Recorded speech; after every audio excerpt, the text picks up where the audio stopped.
हम प्राथमिक लघु वनोपज सहकारी समिति प्रबंधक संघ के माध्यम से हम शासन प्रशासन को जगाना चाहते हैं।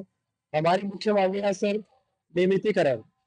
वित्त विभाग से हमें 2023-24 में स्वीकृति प्रदान हुई थी वेतन लेवल मान 789, जिसको जिसको लेकर आज हम लगातार दिनांक 5/4/2025 से धरना के लिए बैठे हुए हैं।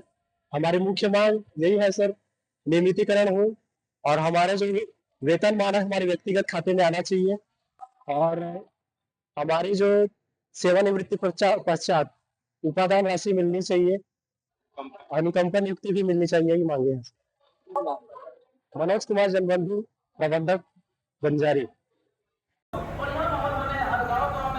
सचिव के, अब मीडिया में चर्चा